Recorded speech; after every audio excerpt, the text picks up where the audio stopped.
Hello, everyone. Welcome back to another episode of the Breaking Boy Podcast UK. Today, we're here with Nell Bauduin, even though there's an N at the end of the name, which we'll allow it because, yeah, whatever. And Nell is a personal trainer and a coach Online and coach. online coach and a budding podcaster. Is budding the right word? Or ebbing, whatever it is, in starting a podcast, which I will be on in theory. And we're going to have a chat about why she's dressed in all black and why she has a black curtain behind her. I love black. She loves black. Well, there you go then. Right. So tell the people how you are, what you're doing. I'm Nell. I'm 27 years old. I'm from Belgium. Didn't ask for And your life I'm story. yeah. Carry on. Ignore me. And I'm online coach. I help I help people with understanding their minds and their bodies. So that's what I do on a daily basis, and I go to the gym myself 4 or 5 times a week. So tell the people about why you got into being a personal trainer and why you like exercising. Um, I started when I was 17 with on and off periods. So you know what I mean with that on and off Yeah. periods. Okay. And for me, it was a good thing to do for how do I say it? To handle my mind, so I can focus on that, so that I let everything else go. That's why I Yeah. started by fitnessing. um, and I started to realize that I would like to help other people with it.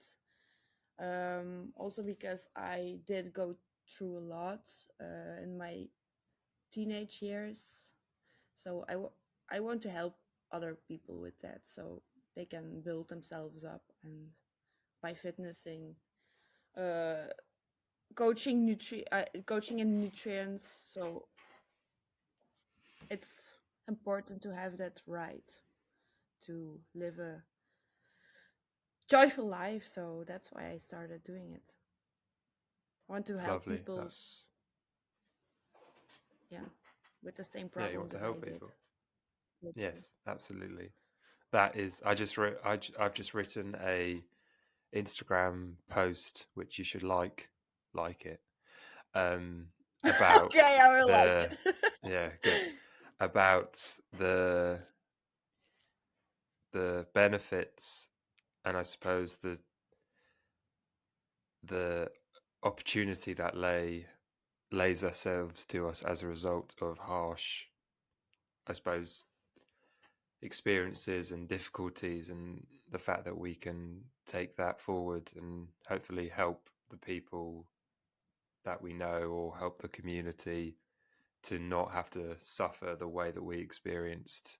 It's the closest thing you can get to justifying an awful experience is if you can either help prevent it from happening again, or you can help the people that have also experienced it Yeah. from overcoming what you're doing. And I think that's the gift and the curse of being human, Yeah. is the capacity to do that. So I'm always very happy when I talk to someone who's doing that. So let's I'm going to try and I haven't really prepared because I thought I wrote like a whole list of questions, and I'm like, I want this to be a really off the cuff because I think with you it'd be a bit more fun if it's a bit more sort of spontaneous and original as opposed to Yeah. pre-planned. So what is it about exercise that you think helped you out? Was it the social aspect? Was it the suffering Um, that exercise induces? yeah. I think it's the combination of both. when I train, my mind goes fully to the training, and I'm shutting everything else down, of or like I'm shutting out other people, and I'm Yeah. in my space. So that's why I like it so much. So yeah, that's the reason why I start doing it, and that's the reason why I like it, because I'm in my own space and I can focus on myself. I can feel my body. You can feel you can feel your presence, and you're not Yeah, so much in the I'm mind. not. Yeah, I'm not with other people. I'm just with me. So, like, I can feel my body. Yeah, my thoughts are not as loud as they are outside the gym. So, Yeah. Yeah, absolutely. Do you think you're quite an introverted person? Do you know what I mean? Introvert. sometimes, sometimes, because when I first started talking to you, I wasn't that introvert. Am I right? No, you were very, very confident. Yeah. Yeah, like I'm sometimes when I'm empty. I when I have a lack of energy, then I'm introvert, so I can give anything more to other people. Yeah. But when I have enough energy and I receive energy from other people, I am extrovert. So That's good. So you're a bit of a chameleon. You sort of, I think yeah, most people are quite, that everyone talks about extrovert and introvert, and really most people are a mixture between the two. Some people you yeah, meet and they're literally straight up ridiculously extroverted, and some people you meet are ridiculously introverted. But it's a yeah. distribution, and But, we're all across the distribution. but I think it has to do with traumas. When someone is very extrovert or introvert, it means that they have really really hard things going on, or to get attention, or to just sit back and listen to what everyone else has to say. I think it has to do with some trauma in their past, or for now, when they're in their living.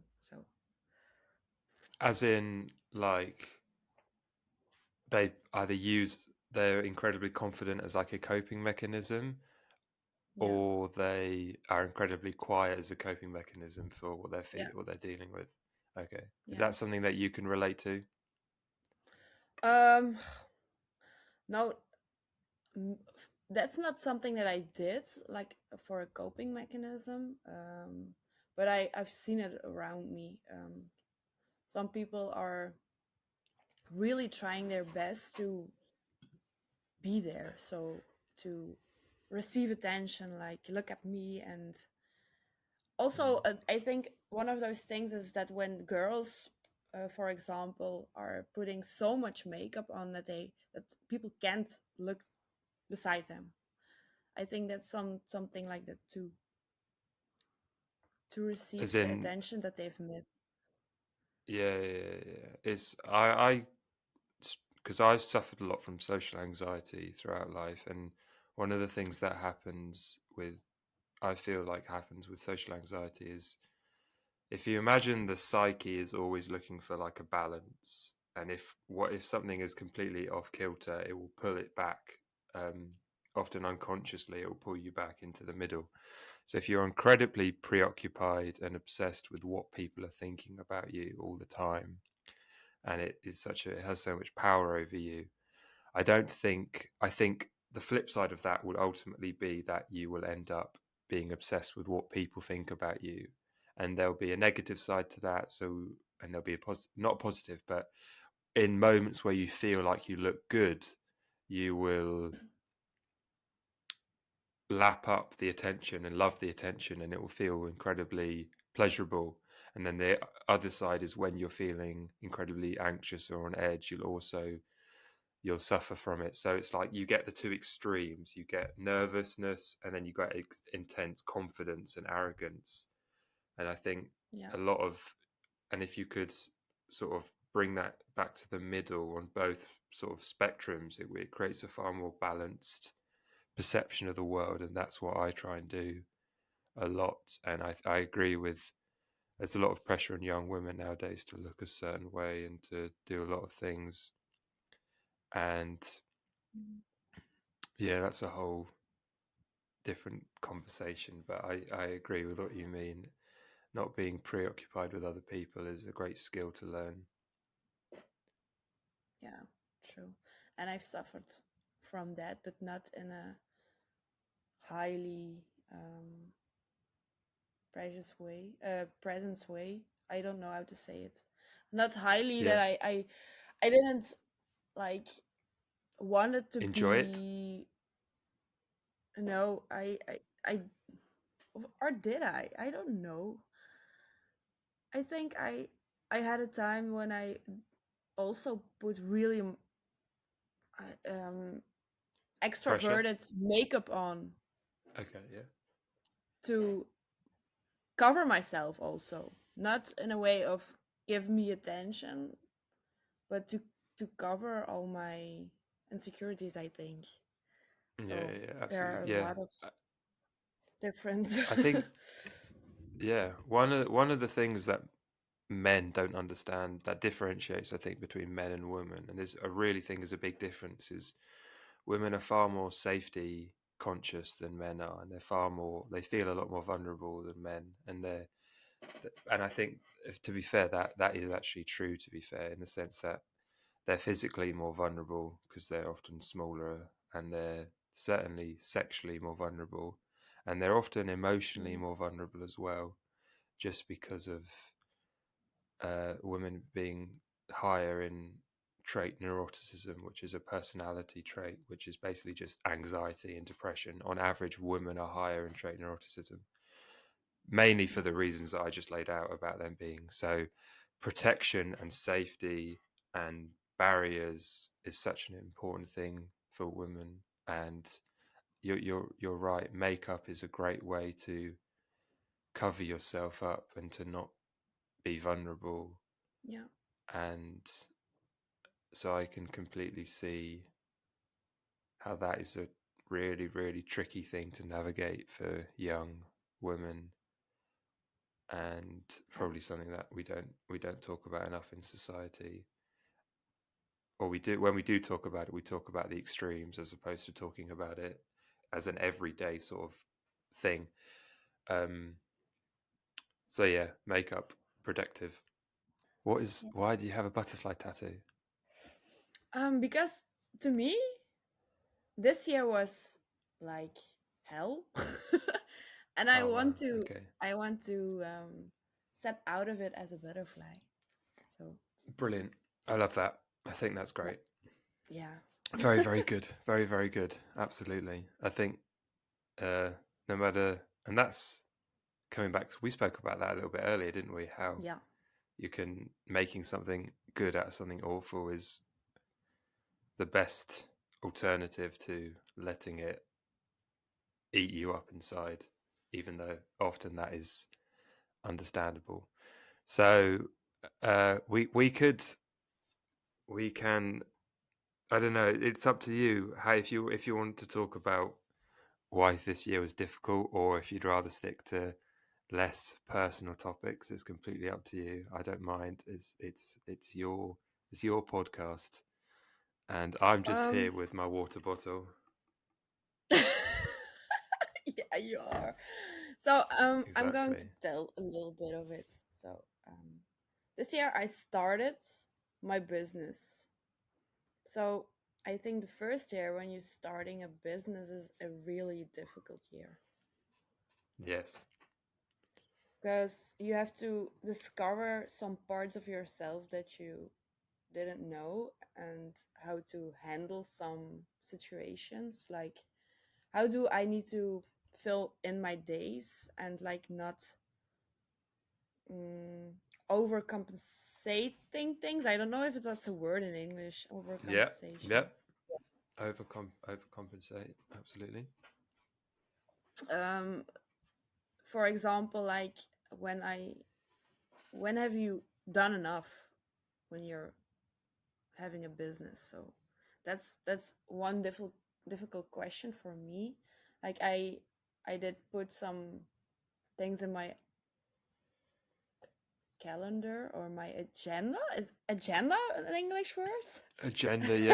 Okay, I'm learning English today. You are learning English, yeah. That's why we're here, Yeah. in some ways. And that helped me a lot, but I'm doing it only for 1 month now, so I really had 9 months to discover that it was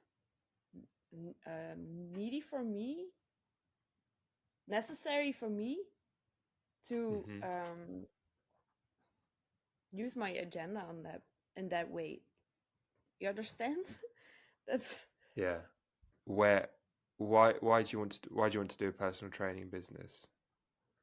um yeah, because I already said, like, to help people on a With way the that fitness.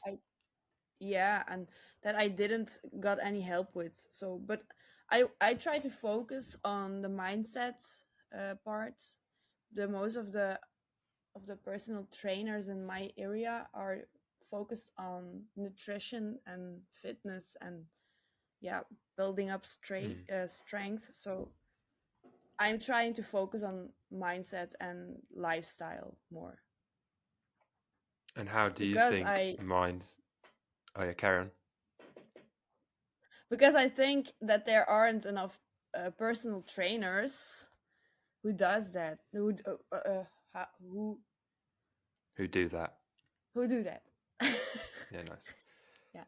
How do you think mindset is relevant to exercise, and how does an intense period of exercise stretch out beyond the exercise into everyday life? Do you get that? um the first question, I would say, because it is hard to do, and when you're Okay. able to do that, you can pull it throughout your whole life. So when you can train hard, you can also do difficult situations in your life, I think. So it's sort of practice for pain, Yeah, well, to and me it is. it's voluntary, isn't it? Yeah, absolutely. No, I think that is one of the things that is human suffering is a pretty uh, universal experience. Everyone experiences it. So if you can put yourself through something where you consciously choose to suffer, it Yeah. is preparation for, well, A, it's preparation for accidental or non-deliberate suffering, and B, it's also teaching you that you can withstand pain and suffering. So it doesn't just Yeah. strengthen your body and your fitness, it also strengthens your mind as well. Oh, she's Yeah, shaking her head. true. Because Okay. you have to go through the pain from the exercising with your mind too. And when I coach people, when I train people, I see their mind stops them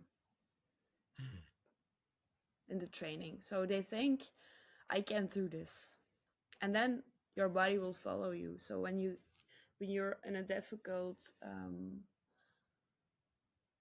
situation and you're training, and you can learn to put through that, so you can say to yourself, like, yeah, I'm going to finish this set, like, and you have one snap, you understand. Yeah. So that you are like, I don't know how to say it. I don't know how to say Say it. it I'm in sorry. Belgian. Say it in Belgian, and then someone in the comments can translate it, because then they'll have to Okay. comment. Wait, but now I don't know anymore what I Oh, wanted to great. say. Fucking hell. What a joke. Wait, I'm going to think. No, I don't know it anymore.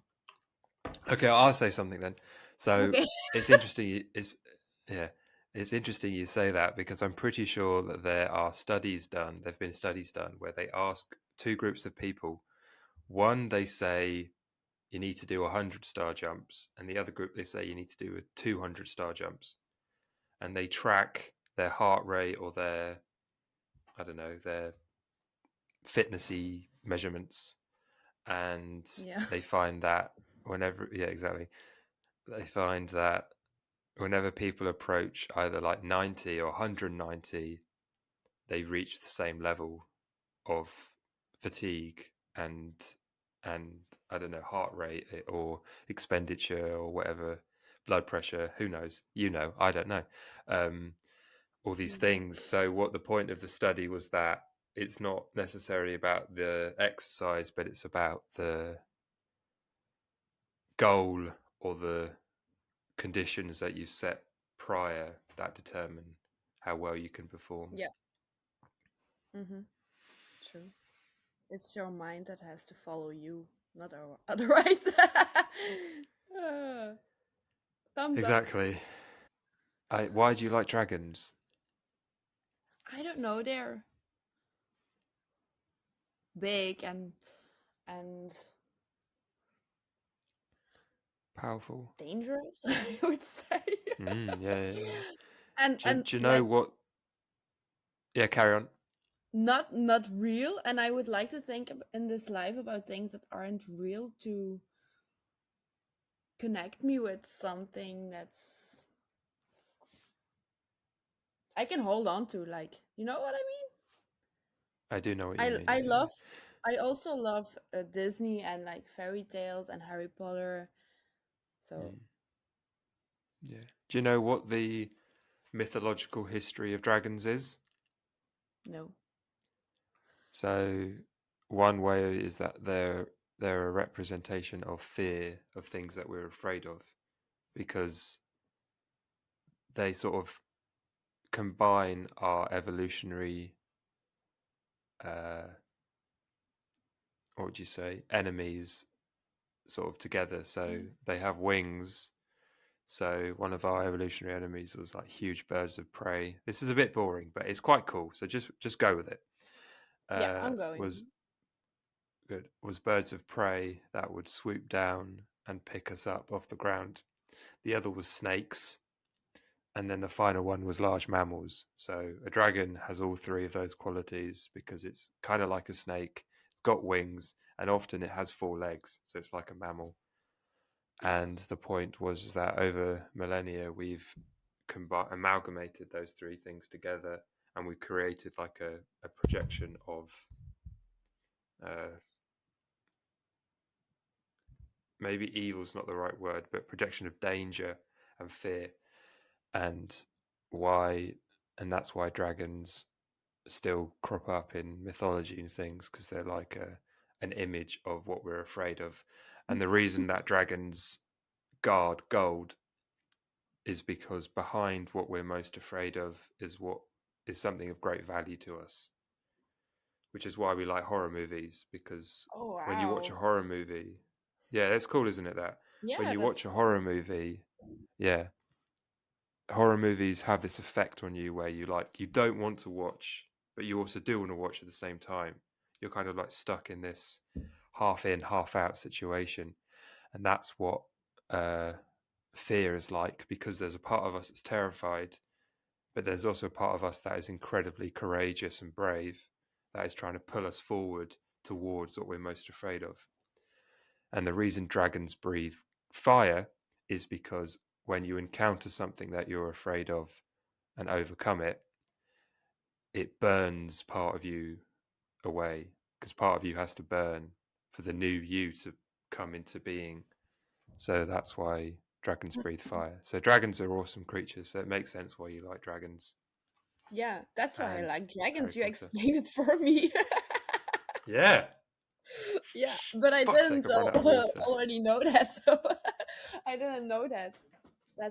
Well, That's the reason. that's that's what it is to be human. To be human is to act out and all sorts of things that you can't express in words, but you still Yeah. do them. Yeah, I was going to tell why my year was like hard. Yes, that would be good. I'd love that. Yeah. So I already did tell one part of it. Like I started my business, and it was like, whoa, what I'm going to do, and like the administration and stuff. It, yeah, Yeah, yeah, it it's a came lot, at isn't it? me like really really a lot to place to discover.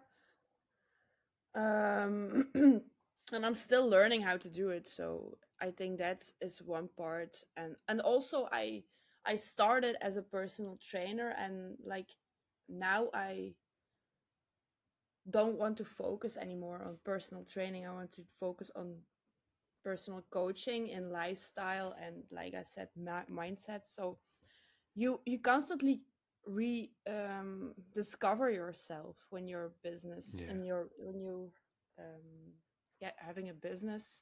Like, what do I really want? And that's a question that I've asked myself a lot this year. What do I really want?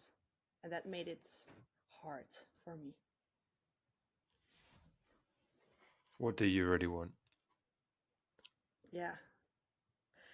Do you know? Basically it's really easy to answer the question, because I've asked it myself so much. I really want freedom and love and peace. That these are the three things that I want, but there are so many ways to receive ali, to receive it. And then you have to think about how will you get there. So Yeah, I think that's hard. freedom, freedom's a is a love. Absolutely, love is incredibly powerful, incredibly important, and probably makes the world go round alongside money. And Yeah. yeah, those two things. The love, yeah, fair enough. Freedom's a tricky one because I wrote a thing about, or I put a clip up of another podcast on freedom, and I spoke about how there's an ugly side to freedom, which is sometimes we can become paralyzed. Do you know what that means? Paralyzed? Yeah, Yeah. but I think I've seen the podcast, Oh, nice, a good. piece of the Did you like podcast. it? No. No, I'm sorry. Fucking hell, all these people that see it and they just Crazy. like, well, bloody like it. I'm And I've run sorry. out of I'm not a water. like. Fuck's sake. I'm not a Oh my likey goodness. person. I don't like Well, much. you need to be a likey person when it comes to my Okay, stuff because we're bloody gonna. I'm gonna like every single one of your posts now to get you out. So you have to like every single one of my posts. okay, I will. So, what were you saying? Oh yeah. So saying that freedom, sometimes too much freedom can be a bad thing because it can leave you paralyzed in choice.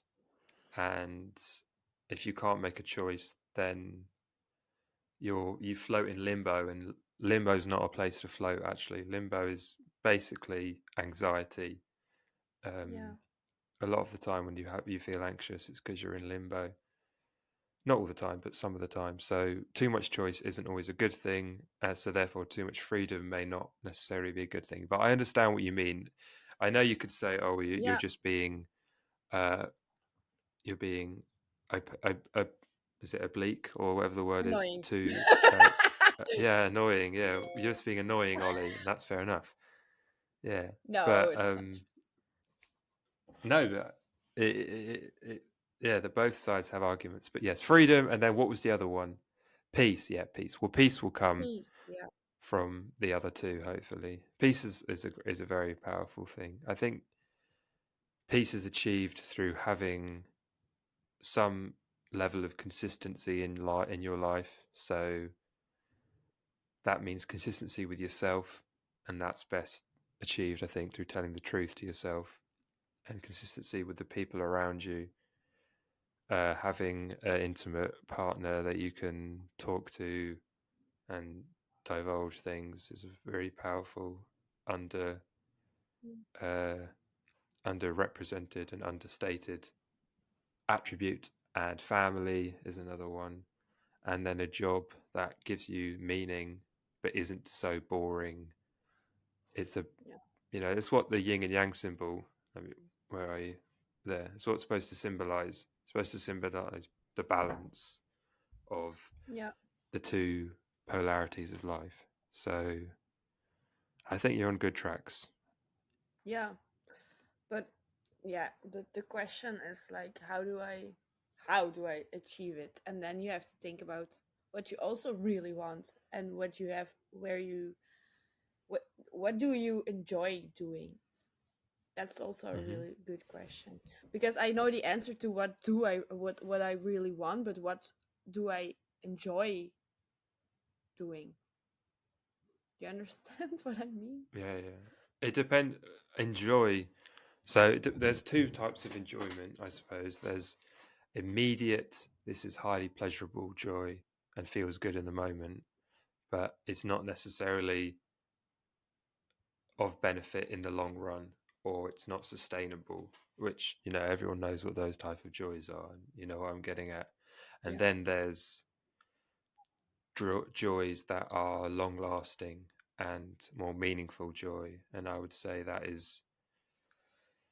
that's things like going for a walk in nature, or spending time with friends, or reading a book, although no one reads nowadays, so that's less and less of a thing. But watching a film, something that you love, things like that, that's a different type of enjoyment. And I would say we should all probably move away from the first type of enjoyment a little bit more, Yeah. even though it may have its place from time to time, and ultimately it is part of being human. So if you try and ignore it, it will just come back and rear its ugly head in another manner.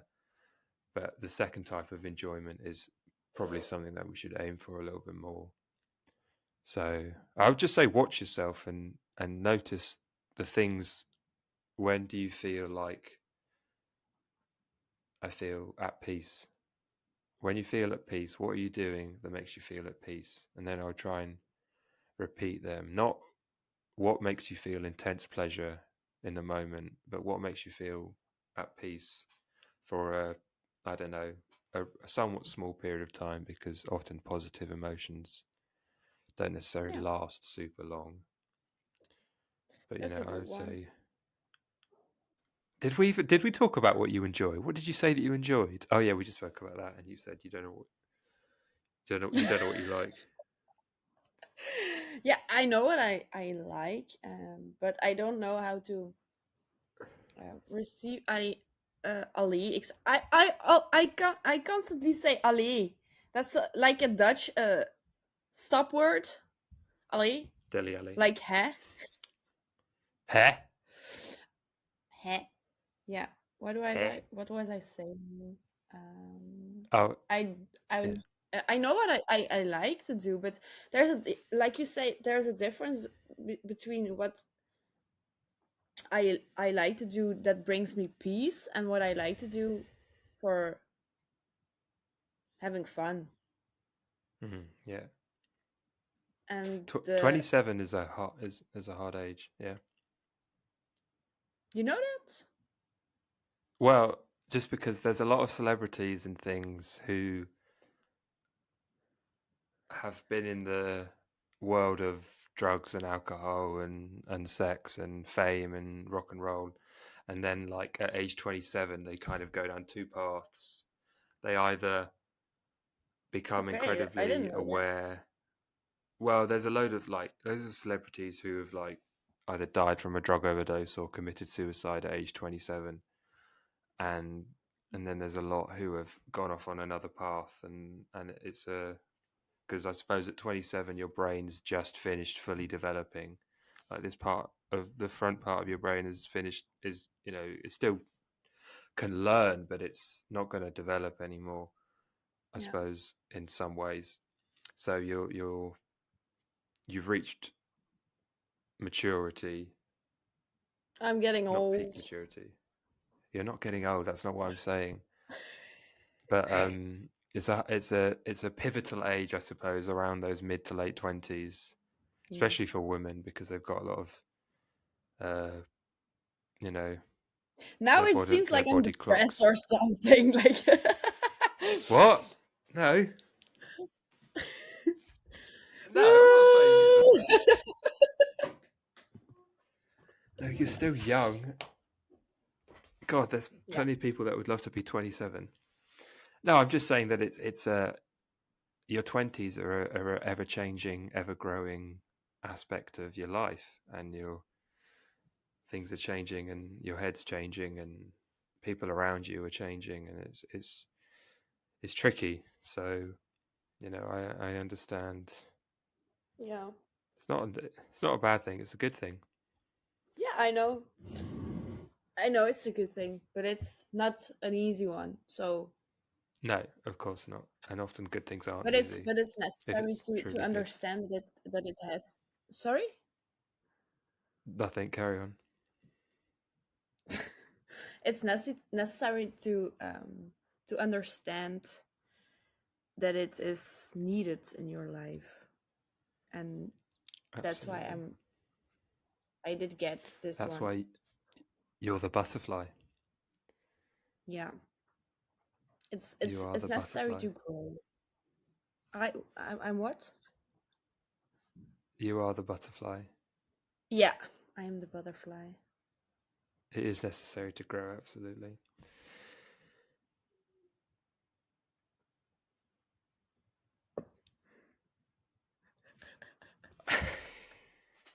Now, that will do the actual most important question of the podcast.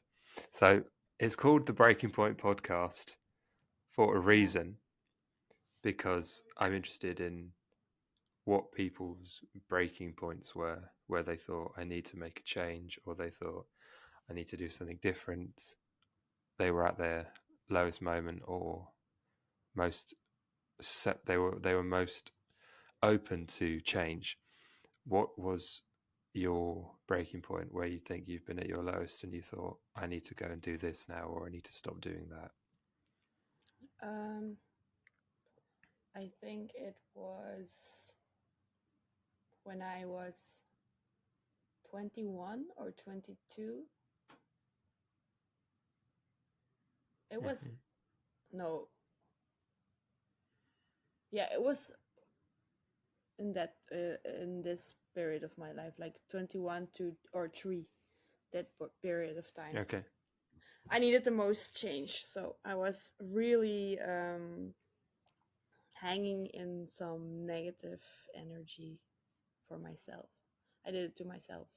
And that was a point that I was like, I'm so done with this. I don't want to feel it. So that was a breaking point for Were, me. were you hanging out with lots of people, or were you just living life the wrong way, do you think? I was living life the wrong way. Yeah. Mm. Yeah. And I think now is also a breaking point for me. Why is that? Yeah, because I've go through a lot this year, and I'm done with feeling myself this like this, feeling like this. So it's for Yeah. me also a breaking point now. Thank you I for think asking me this question because I'm I'm getting a clearer view now. good. No, that I think Yeah. it's important. I think the podcast is. I'm sorry, my screen is delayed, so I'm looking at me moving like 5 seconds later. So this is a really trippy experience. Um, yeah, I think it's a really useful tool to be able to talk about these things, to be able to say that, for not Yeah. for me, for you, for the people I interview.